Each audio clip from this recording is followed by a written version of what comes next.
Welcome to a lesson with Dr. Powell. Let's take a look at another example of Green's theorem. This time we just change our vector field to something else. So here's our line integral going on the outside. We'll change it to a surface integral over this surface. Now here with this negative y is replaced with negative dy wedge. The z replaced with dz wedge. This x squared replaced with 2x dx wedge.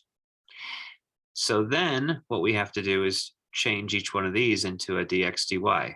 This just changes as dx dy, just change the order and the sign. Every switch of the order actually is one switch of sign. And here this is pretty simple. We just have like single switches if we just have two things we're dealing with. Okay, then here dx and dz, we need to, okay, so here, how did we change this though, this guy, into a dx dy? We use what dz is. Dz is the rise, you see the z function here, the derivative of it, and then dotted with the runs here. So, partial with respect to x is just negative 2x, partial with respect to y is just negative 2y. So this is what dz is. If we were to wedge on this side by dy, notice that this guy doesn't matter, it's just that one. So it's negative 2x dx wedge dy. Okay, now let's look and see what we get on the other one. So for this one, 2x dx wedge dz. So we have now dx is coming on this side wedging. And notice dx and dx goes away. Then you have a dx wedge dy. Which is great with a negative 2y coming from it.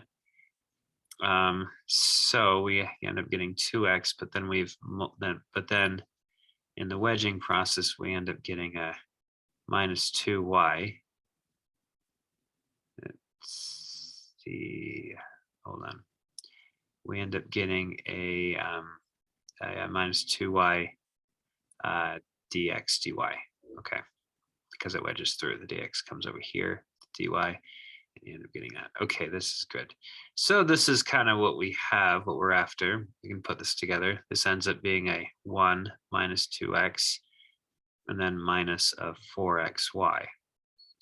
So that's our function now that we're integrating with respect to the parameterization, just dx dy over the surface, which just amounts to integrating the xy plane, which is kind of what we like to do with surface integrals, just reducing them to a single simple pair of coordinates and just doing a double integral with them. So changing an integral over a surface to just an integral over like two variables and just the plane where those variables are.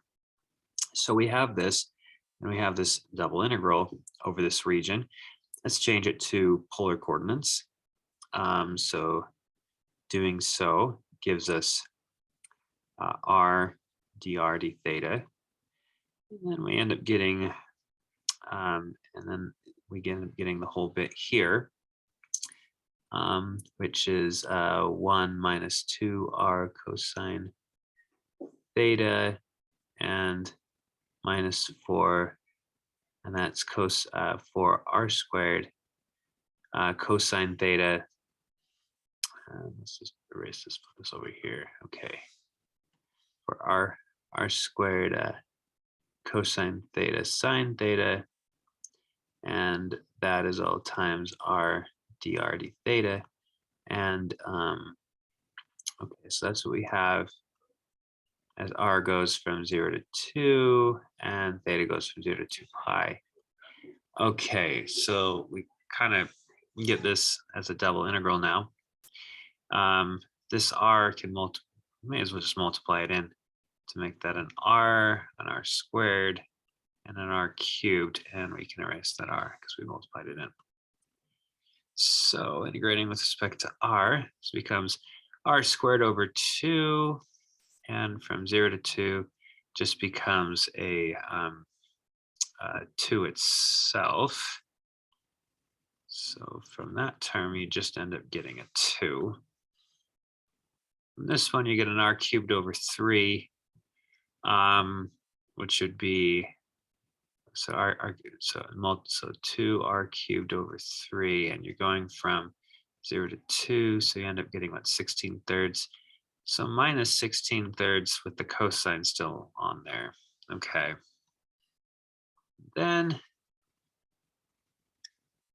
on this one over here, in fact, I'm going to get a number here, whatever it is, and a number here. But notice I'm going to be integrating respect to theta next. And cosine theta, sine theta, that has a period of 2 pi. In fact, even faster than that, because of a trig identity, it's like a sine 2 theta thing going on here. So really I really didn't need to worry about that calculation. This part is just going to, this part really just going to vanish away. It's really just integrating the 2 over that. So integrating the 2 over that would, over the theta, that is, because we've just already integrated respect to r. So it's just it's 4 pi, the magic number. Choosing examples where where 4 pi ends up popping out.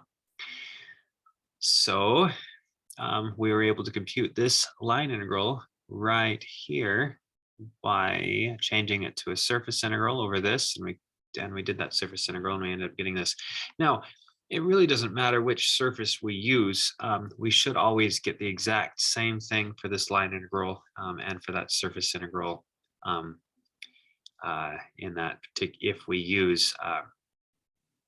use this relationship of how to go from our vector field for the line integral to the vector field for the surface integral. Thanks for watching.